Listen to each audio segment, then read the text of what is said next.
Today we're going to be examining the abdomen. The first part of the examination of the abdomen is to do a general inspection.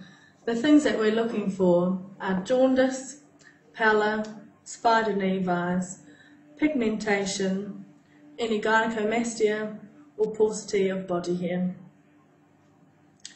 The next thing we do is move on to inspect the hands specifically. Please may I have a look at both of your hands. Good. We're looking for any clubbing or cyanosis, any Dupuytren's contractures, palmar erythema or any other signs of liver disease. Can I ask you to extend your hands out for me and bring your hands back? Looking for a flat. Thank you. That's great. Okay. Moving up now to the head and the neck. We're going to look at the eyes. First of all, could you look up for me? Looking in the gutters for any pallor, looking for icterus, the jaundice of the sclera, and any xanthelasma. Could you open your mouth for me? Looking again for central cyanosis, any ulcers, abnormal pigmentations, or other signs in the mouth. Okay.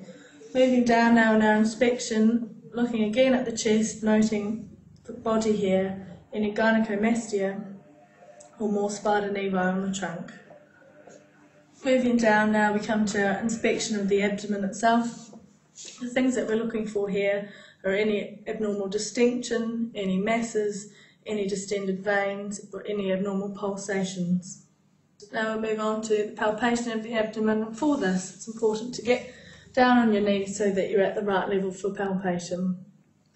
So now we'll move on to our palpation of the abdomen. Starting with palpation with light touch, asking the patient if they've got any areas of tenderness. Have you got any tenderness in your tummy? No. Can you let me know if anywhere's tender? Okay. Lightly palpating in each of the 9 areas of the abdomen.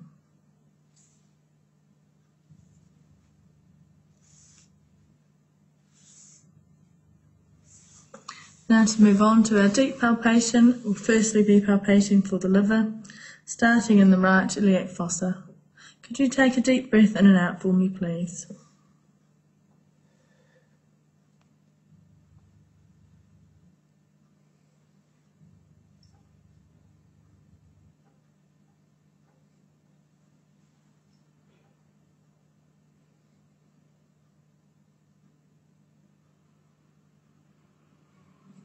Okay, starting again in the right iliac fossa, moving diagonally over to the left hypochondrium to feel for any enlarged spleen. Again, you take deep breaths in and out for me.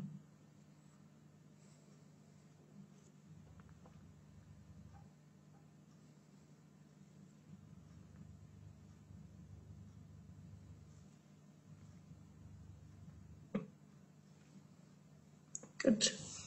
Next we move on to palpating for the kidneys. If I could just move your arm. You need to get one arm underneath the patient, one hand on top, and you gently try to blot the kidneys upwards and feel between your hands for any enlargement. And again, over to the other side.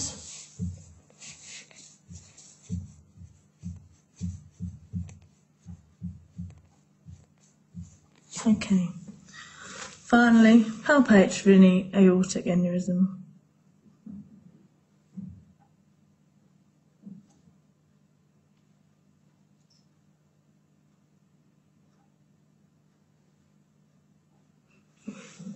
Next, moving on to percussion. Firstly, trying to percuss out the liver, starting from well below, and noting where the bottom edge of the liver is, and percussing down to the top edge of the liver, making a note of the size. And percuss again with the left hypochondrium. Finally, percuss for shifting dullness, percussing in the flank, the note of which should be resonant, If there's any dullness in the flank, ask the patient to roll over on the left hand side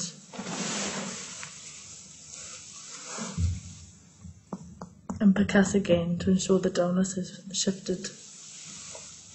Right, finally we auscultate the abdomen.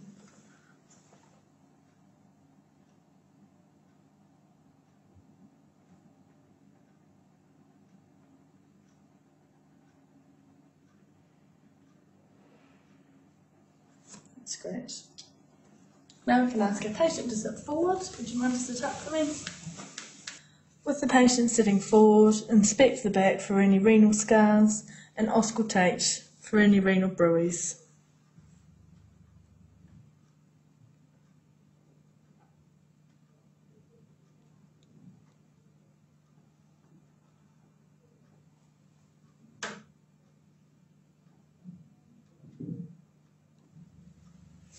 While the patient is sitting forward, we can complete our examination by feeling for any cervical lymphadenopathy.